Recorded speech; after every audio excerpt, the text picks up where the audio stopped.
Am I Wrighster or am I wrong? I am 100% thankful for sports, mental health, well being. Got a chance to yell at the TV. It was absolutely excellent. The MLB, though, is in trouble. They are toast. The NBA has a social justice controversy, but it's not affecting anything. The NFL and college football, these face shields are absolutely ridiculous. And Antonio Brown gets 8 games, and it's the right decision. Am I right or am I wrong is the intersection where sports, business, society, and pop culture meet. Daily fire. Facts only. Check your feelings at the door. This ain't the place for the left, the right, snowflakes, or social justice warriors, and absolutely none of the BS. I keep it 100. Make sure that you leave a thumbs up. Make sure you share it with a friend. And most importantly, leave a comment. I will get back with you. And shoot me an email, gwpodcast@unafraidshow.com. Make sure you subscribe and tell a friend. And listen to the Pac-12 Apostles podcast. And you can find me on Fox Sports Radio on Sundays, 2 to 5 p.m. and weekdays filling in as well. But where we're going to start out today is the coronavirus. This is the wildest thing that I have ever seen in my life because just the varying voices and opinions about this is crazy. This likens me to this is more extreme, I should say, than the greatest of all time, the GOAT debate in the NBA. Because the NBA, all you get is Michael Jordan, LeBron James, Bill Russell, the occasional Magic Johnson. Aside from that, people aren't really going to stand on the tables fighting you about this. But with the coronavirus, you would think it would be, well, at first it was people that were, it's everything. And then you had people that said it was nothing. Now you have 50 freaking different conspiracy theories.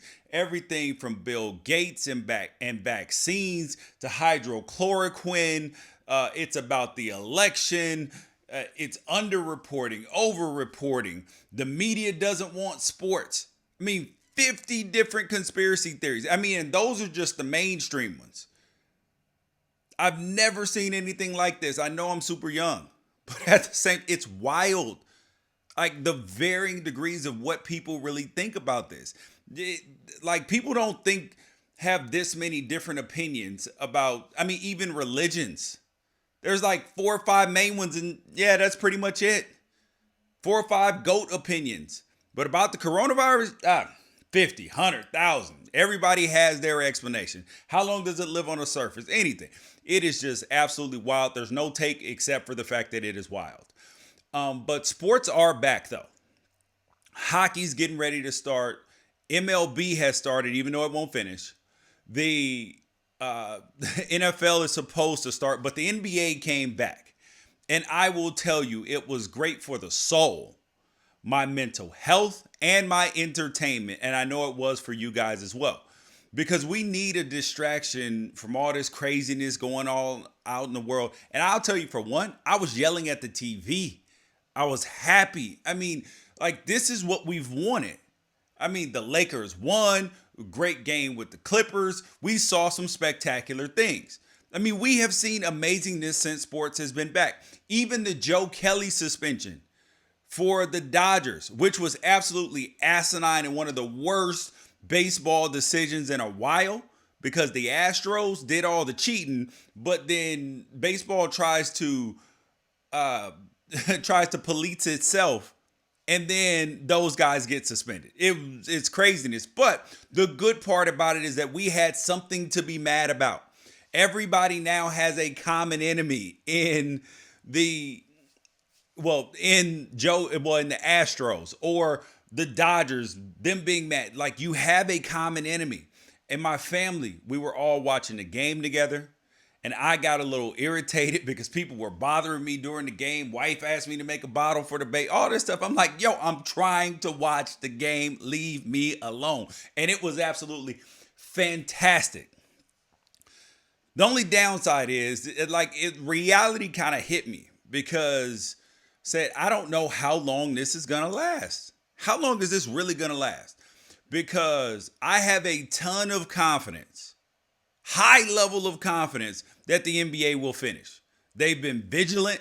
They had a great plan with the bubble, and it has been executed flawlessly so far. Even Lou Williams going to Magic City, the fact that it was exposed and now he has to quarantine is the perfect solution, right? Like, that's optimal. That's how you get sports played, in a bubble. That's the only way to get it done at this point in time. Because Major League Baseball is suspect right now. We've gotten a weekend, but how many of us are truly confident that they're going to be able to finish? Because we have already seen, as John Heyman reported, the Brewers' home opener versus the Cardinals is being postponed because of an unknown number of Cardinals players tested positive for COVID-19. And the Cardinals played in Minnesota on Wednesday. And the Bills have already sent their rookies home after coronavirus tests positive, after a few of those. How does that make sense? So that's why my confidence level, actually, I'll just give you my confidence level on all the sports. MLB, suspect. We've made it a week, but I mean, it's on a day-to-day basis. It'll last as long as it lasts. Buster Olney was probably right. 5% chance it starts, 0% chance it finishes. They had a chance to play in a bubble, screwed up. NHL, very high confidence. So if you are looking for a sport to watch when MLB finishes, switch on over to hockey. Playoff hockey is really good because they're starting in a bubble right now as well. And they had the advantage of learning what the NBA did and putting in testing and procedures as well. NHL will be fine provided they don't do anything stupid. NFL, sketchy, super sketchy. The Bills already sent their rookies home. And if MLB can make it, then you have a possibility NFL can make it, right? But MLB's looking super suspect already. They have a chance, but the MLB's smaller. NFL has more guys. That's why it's sketchy, which is even lower than suspect for the MLB. College football is beyond sketchy because colleges may end up closing because of the inevitable outbreaks, like Greek Road, which we'll talk about in a minute. High school. I've talked with 2 ADs in California yesterday. Both of them are doubtful. And if there is ball in the spring, in January, February-ish, then parents may not even be able to go to the games, which is interesting because would you let your kid play football if you can't be in the stands? Yeah, states are already delaying and everything, so that's my confidence level. Moving on to the NBA jerseys and the social justice. There were a lot of people who were very upset about this. They have 3 options. They either have to get with it, get over it, or get run over by it. Because these things aren't going anywhere. And truthfully, it's still the same game. You can enjoy it. They didn't change the dimensions of the court. They didn't add a 4-point shot. All they did are they're taking some demonstrations before the game, sometimes in the post-game interview. Other than that, nothing has really changed. They got stuff on the back of the jersey. What does it matter? It's an ad to you. Because there's this thing that's called ad blindness that that if you own a website or have anything to do with advertising, then you understand. Ad blindness is if you scroll down a web page, if you're reading an article, your eyes have become accustomed in our brains to skipping through the ads. So that's why they make them pop-ups. This is why they embed video that pops up at the bottom the way you have to watch it. Because our eyes and our brains are being trained to ignore those ads. And that's what's happening with the NBA. If you just let it go, forget about it, don't let it bother you, it'll be okay and it will just turn into ad blindness for you. Because I don't want to hear from fake fan outrage guy. Because what can really make you stop liking sports? I've read so many people, I'm never watching sports again. Never watching the NBA again. Yeah, okay, yeah, right. Because if you are a true sports fan, sports are different. They get in your heart, they get in your soul. They get in your family's soul. What could really turn you off? Something can turn you off from your team. But can something, if you're a diehard football fan, can something make you not like football? No, not really. You may switch teams, but football in general, no. You either love it or you don't. Same way with the NBA. Nothing can make you do it. There's kneeling, then the game is played, just watch the game. Because truth be told, there's so many people that will talk about the NBA in China, human rights violations, and I talked to a coach who coached over there in China in the camps. The things that were written in the ESPN article are 100% true. That person saw it with their own eyes, experienced it, and was a coach over there. So, yes, the NBA has a blind spot with China. I have been on record saying, yes, they have a blind spot with China, but also, let's not be hypocritical in this because our country has a blind spot as it relates to China too. We owe them over $1 trillion. We over 100,000 jobs in the United States are reliant upon China's trade. $105 billion in trade goes over there to money comes back to the U.S. And if they shut that off, then yes, we would be crippled as well. So let's not act like that we're high and mighty because everybody has blind spots. That doesn't excuse it. The NBA needs to fix it. But the NBA has a blind spot with China. The NFL has a blind spot with concussions and player safety and did for decades. MLB, steroids, they let it go by and then try to adjudicate it after and pretend like they're sitting on the high horse.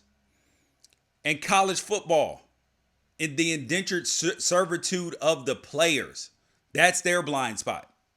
Yeah, these things are naturally overlooked, but that's their blind spot. And I cannot, and so many people tweeted out, oh, the NBA ratings are going to tank, they're going to die, all this. Look at the ratings last night.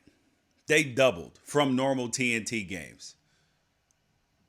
This is a bad summer for social justice haters, boy. You, like I said, get with it or just get over it. Just let it just see it, take its course. It'll be okay. Or get run over by it if you're trying to stop it or get in the way. I have a serious question for you guys. If the MLB can't stop postponements and cancellations, which they've already had the St. Louis Cardinals who are postponing a game, the Miami Marlins, Yankees, Orioles, all these teams have already had postponements or cancellations. And this is a physically distant sport, not just socially, it's physically distant. How are you supposed to play any type of football, not in a bubble, which you can't do? How? And don't give me the I'm rooting for the virus BS. Do you have a legitimate answer? If you do, hit me up on Twitter. If you do, shoot me an email, gwpodcast@unafraidshow.com if you really have an answer, because I'm searching for one. I'm looking for it. I want sports. I just can't figure out a way that football can happen. But there is a way they're trying to make it happen. That is with these silly face shields. You know the ones, because players will wear visors sometimes. Not many, only a few. And then they have this whole face shield. I tweeted it out on Twitter. I'll put a link to it in the podcast description. This face shield, this thing is utterly outrageous. It's a big plastic shield that covers your entire face. In theory, it is a great idea. The problem is this was designed by somebody who's never in their life played football or put on a helmet. First thing is, think about goggles. The people who've worn goggles. What happens when it gets a little steamy in there? It fogs up. First thing, fogs up. Second thing is, football is played in the beginning of the season when it is tremendously hot. It is already tough enough to get enough air in the helmet already. And then you put on a visor, cuts off a certain amount of airflow that is. Put on a face shield. You are going to need to put in mandatory breaks in a game, depending on the temperature, like they did in the Rio Olympics for soccer. Do you remember when they had to stop the games when it was over a certain degrees just to give the players additional water? and breaks so they didn't overheat, well, you're going to have some breaks in football. Otherwise, you're going to have dudes passing out. It is, I get we're looking for solutions. I get it. But the practicality of the actual application of it by the players, that's why the players have said they hate it.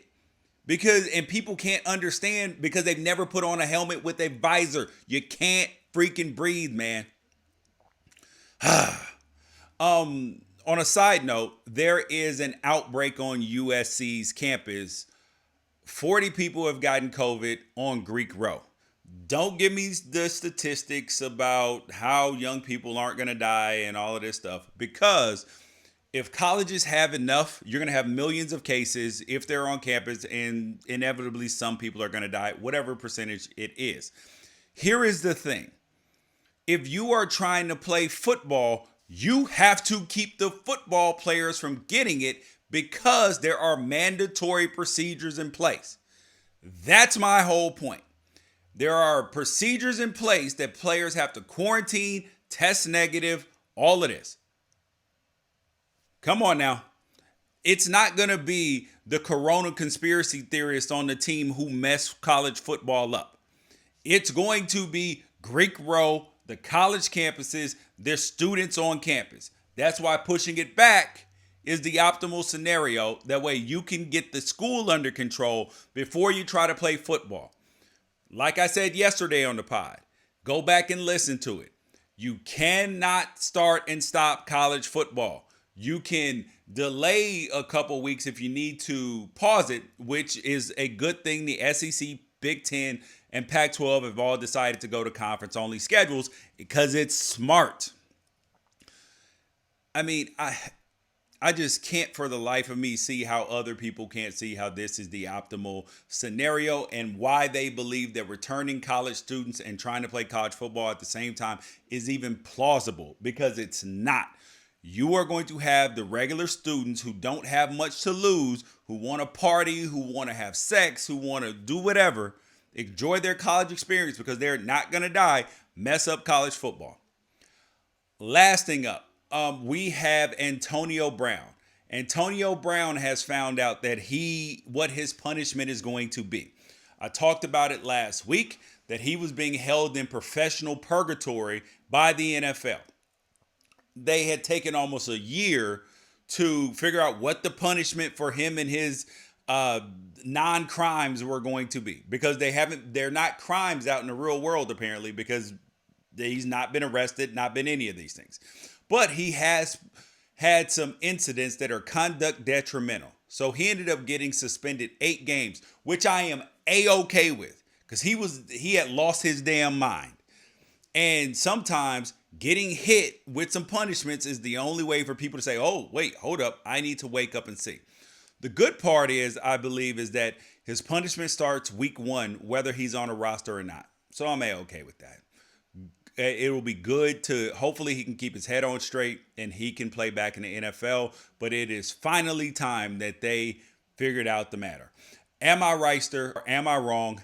Catch you guys on Monday. Have a great weekend. Make sure you send it and share it with a friend and follow the podcast. Peace out.